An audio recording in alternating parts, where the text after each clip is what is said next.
பாக்கியா, நீ நேரம் மண்டப கரைக்கு வந்துரு. சாயங்காலம் நான் அங்க வந்துடுறேன். அளவரப்ப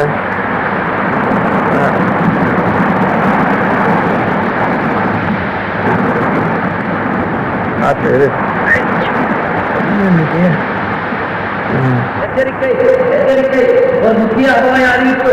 வங்கக்கரையில் மையம் கொண்டிருந்த புயல் சின்னம் கிழக்கு கடற்கரை ஓரம் நகர்ந்து வருவதால் அடுத்த 12 மணி நேரத்திற்குள் பலத்த மழையும் புயலும் இருக்கும். மீனவர்கள் எச்சரிக்கையாக இருக்க வேண்டும். யாரும் கண்டிப்பாக கடலுக்கு மீன் பிடிக்கப் போக வேண்டாம். எச்சரிக்கை எச்சரிக்கை.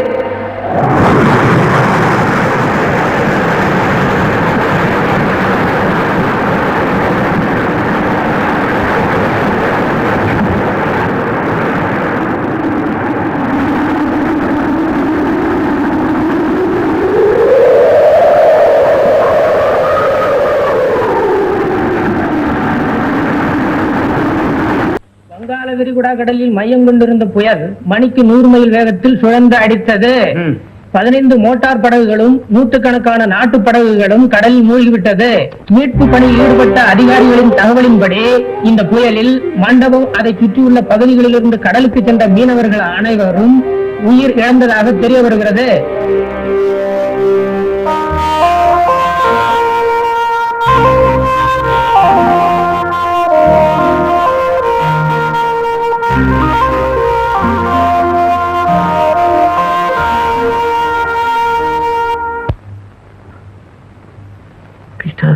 செல்வம், உனக்கு ஒன்றும் அடி இல்லையே? லேசான அடிதான், ஆனா உனக்குத்தான் நிறைய காயம். இந்த மட்டும் உயிர் பொழைச்சமே, அதுக்கு என்ன சொல்லணும்? பாக்கிய நம்மளை பத்தி கவலைப்பட்டு இருப்பாளே, பாக்கியத்துக்கு எப்படியாவது தகவல் சொல்லணுமே. உனக்கு கால் உடைஞ்சிருக்கு, கட்டு போட்டிருக்கிறாங்க. இன்னும் 1 மாசத்துக்கு நீ நகரவே கூடாது. பாக்கியத்துக்கு தானே, நான் சொல்லிடுவேன். சரி, அப்ப உடனே புறப்படு. உன் பக்கத்துல யாரும் இருக்க வேண்டாமா? கொஞ்சம் தேர்ற வரைக்கும் நான் உன் கிட்டே இருக்கிறேன். எல்லா விஷயத்தையும் காயத்தில் எழுதிடுவேன்.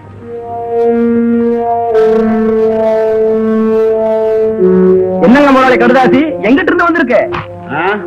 அந்த பாக்கியத்துக்கு இந்த செல்வம் பையன் எழுதின கடுதாசி. புயல்ல செத்துட்டுதான் நினைச்சிட்டு இருந்தேடா, உழைச்சிட்டான்.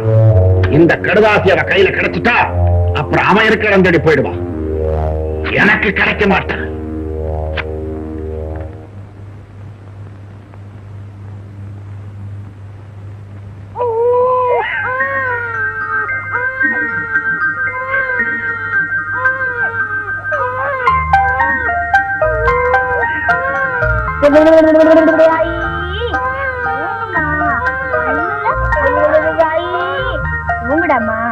தனியாதான் இருக்கா? சும்மாடா.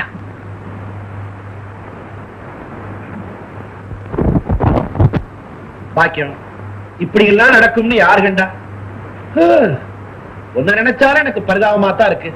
இத பாரு, கொடுத்த கடனை திருப்பி கேட்க வந்திருக்கேன்னு நினைச்சிடாத. பாவங்க, பாக்கியத்தால எப்படிங்க கடனை திருப்பி கொடுக்க முடியும்? எவ்வளவோ போச்சு அப்படி நினைச்சுக்கிறேன். அவளும் பிழைக்கணும் இல்ல. பாக்கியத்துக்கு எப்படி உதவி செய்யறதுன்னு தான் யோசிக்கிறேன். முதலாளி, உங்களுக்கு பெரிய மனசு. பாக்கியம், நீ சரின்னு சொன்னா நானே உன்னை கல்யாணம் பண்ணிக்கிறேன். என் சம்சாரம் இறந்ததுல இருந்து ஒரு துணை இல்லாம ஒரே பாடா இருக்கு. தயவு செஞ்சு வெளியே போங்க. உங்க கடனுக்கு 2 நாள்ல வழி பண்றேன். எப்படி வழி பண்ண போற? கடலோட போனவன் திரும்பி வர போறான். யோ, மரியாதையா எந்திரிச்சு போறியா இல்லையா? அவ்வளவு திமிர் இருந்தா 2 நாள்ல என் பணத்தை திருப்பி கொடு. இல்ல 3ஆவது நாள் நான் இங்க வருவேன். அப்புறம் அவ்வளவு நல்லா இருக்க.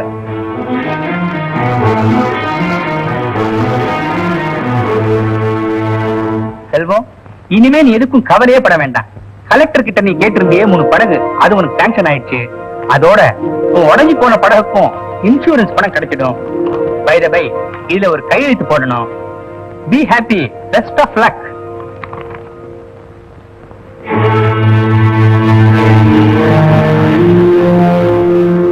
ஓடிட்டா எங்கிட்டாவது பக்கத்தூருக்கு பொழப்பு தேடி போயிருப்பா. வயிறு காஞ்சா தானா வர்றான்.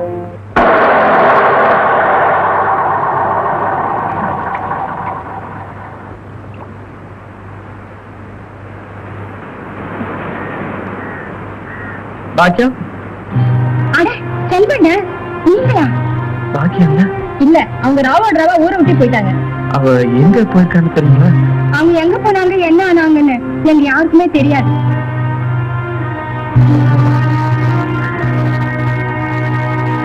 யாரோ அனாதை பொண்ணு நம்ம குப்பத்து வந்து சேர்ந்துட்டா, நல்லபடியா பெத்து குழைச்சா சரிதான்.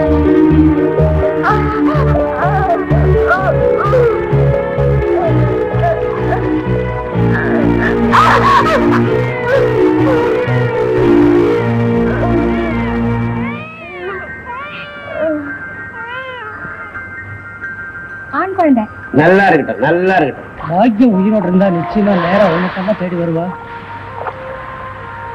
என்னால அந்த துக்கத்தை தாங்கிக்க முடியலடா. ஆமா, உன்னால தாய்க்க முடியல. உன்னை இப்படி பார்க்கும்போது எனக்கு கையும் காலம் ஓடல. இங்க பாரு, மனசெல்லாம் தொழில திருப்பும், அதே கவனமாயிரும். இத பாரு, காரணம் இல்லாம கர்த்தர் எந்த காரியத்தையும் செய்ய மாட்டார்.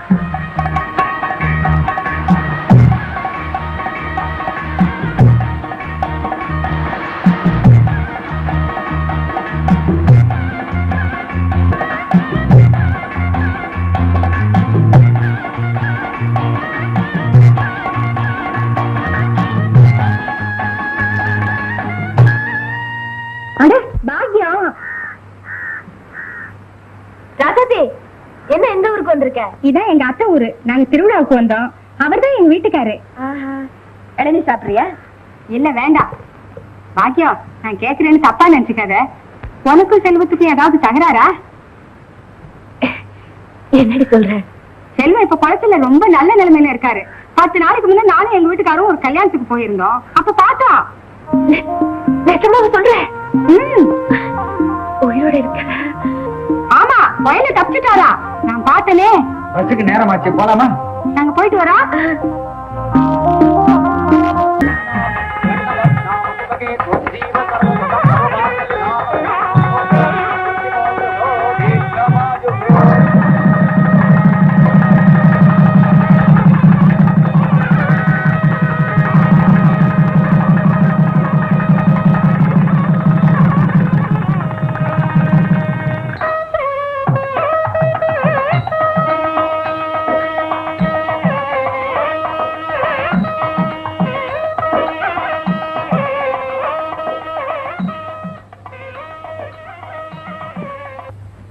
ஐயா, என்ன நொய்யா? என்ன நொய்யா? உனக்கு வேற தனியா சொல்லணுமா? நாங்க சேர்க்க வேண்டிய ஆளெல்லாம் சேர்த்தாச்சு. போயா. தம்பியை பார்க்கணும். முதலியார்,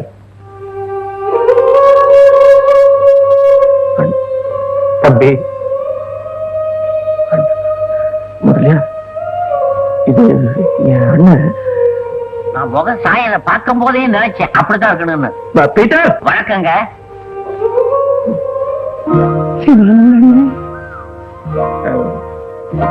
இருக்கட்டும்பா. வழக்கம் போல மில்ல ஈட்டு மூடிட்டாங்க. வீட்டுல பட்னி. நீ ஏதாவது வேலை போட்டு கொடுத்தீனா? என்ன வார்த்தை சொல்லுங்க முதலியார். இன்னில இருந்து அண்ணனும் கணக்கு வழக்கெல்லாம் பார்க்கட்டும். தாராளமா பாக்கட்டுங்க. அவரு பார்க்காம வேற யாரு? பரவாயில்ல, பாருக்கிட்டோம். உட்காருங்க. அண்ணி சௌக்கியமா?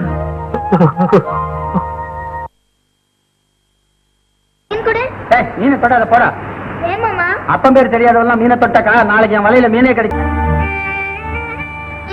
எங்க அம்மாட்ட சொல்றேன்.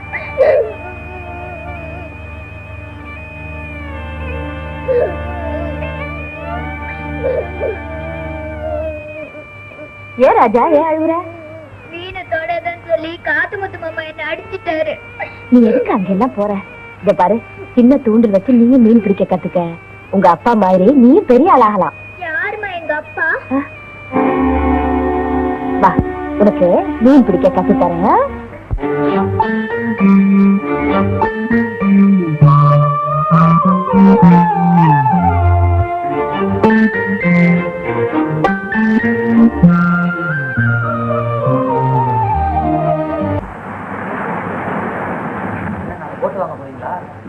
அண்ணே ராமையா, கடல்ல போய் மீன் பிடிக்கணும்னு எனக்கு ரொம்ப நாளா ஆசை.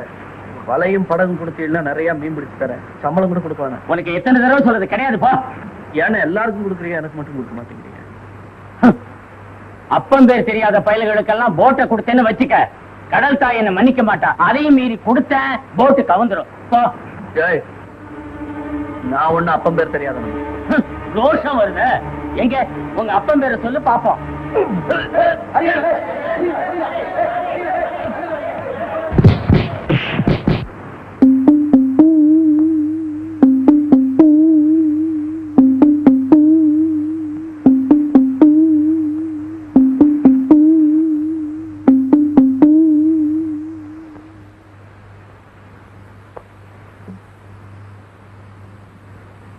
என்னப்பா அது? காயம் வரப்பட்டிருக்கு. தொடாத. உடம்பெல்லாம் ஊம காயம் போல இருக்கே. எப்படி பட்டுச்சு? தொடாத என்ன தொடாத. உன்னை தொட்டு தூக்கி வளர்த்தினது இந்த கைதாண்டா. தொடாதேன்னா அப்படின்னு திடீர்னு உனக்கு நான் பாவி ஆயிட்டேன். எங்க அப்பா யாரு சொல்லு. யாரு? அது மட்டும் என்ன கேட்காத. உங்ககிட்ட தானே அந்த உண்மையை கேட்க முடியும். போற வரவங்கிட்ட கேட்க முடியும் எங்க அப்பா யாருன்னு. ராஜா, பெத்த பிள்ளைகிட்டே அந்த அசிங்கத்தை எப்படி சொல்றதுன்னு தயங்காத. சொல்லு, என் உடம்புல ஓடுறது ஒருத்த ரத்தமா?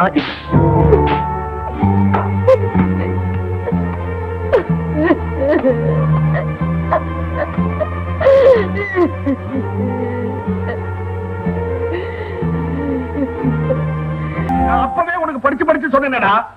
ஏன் யாரும் சாகலையே? இல்ல இல்ல, அடிப்பட்ட நம்ம ஆட்களை ஆஸ்பத்திரியில சேருங்க. கட்டுமரத்துக்காரங்களை நான் பாத்துக்கிறேன். ஒண்ணு இல்ல ஒண்ணு இல்ல. கட்டு மரத்துக்காரவங்க எல்லாம் மீன் பிடிக்க போயிருக்காங்க. நம்ம மோட்டர் போட்டுக்காரவங்க அங்க மீன் பிடிக்க போயிருக்காங்க. அவங்க எவ்வளவோ சொல்லியிருக்காங்க இந்த பக்கம் வராதீங்கன்னு. இவங்க கேட்காம போய் ஒருத்தருக்கு ஒருத்தர் கலாட்டா, அடி தடி, தலையில இருந்து ரத்தம்.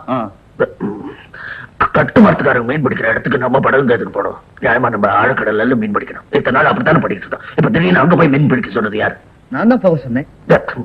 கொஞ்சமா அது அறிவு இருக்கு அவனுக்கு. அங்க எதுக்கா போக சொன்னேன்? அந்த பக்கம் நிறைய இறால் கிடைக்குது. இங்க யார கேட்டு போக சொன்னேன்? யார கேட்கணும்? கடல் என்ன அவங்க அப்பா விட்டு சொத்தா? ஆமாண்டா, ஆமா. ராத்திரி பகல்னு இல்லாம மழை வெயில்னு பார்க்காம கடலையே தாயா நினைச்சு கட்டுமரத்துல போய் மீன் பிடிக்கிறானே கட்டுமரத்துக்காரன். அவனுக்கு தாண்டா உண்மையிலேயே கடல் சொந்தம். அதை பத்தி உனக்கு என்ன தெரியும்? உடம்புல உப்பு தண்ணி படாத பையன். முதலாளி, கட்டுமரத்துக்காரங்க எல்லாம் ரொம்ப ஆத்திரத்தோட கூச்சல் போட்டுக்கிட்டு ரத்த காயத்தோட நம்ம ஆபீஸ் பக்கமா போயிட்டு இருக்காங்க. இந்த நிலைமையில நீங்க அங்க போறது அவ்வளவு தெரியல. முதலாளி, முதலாளி,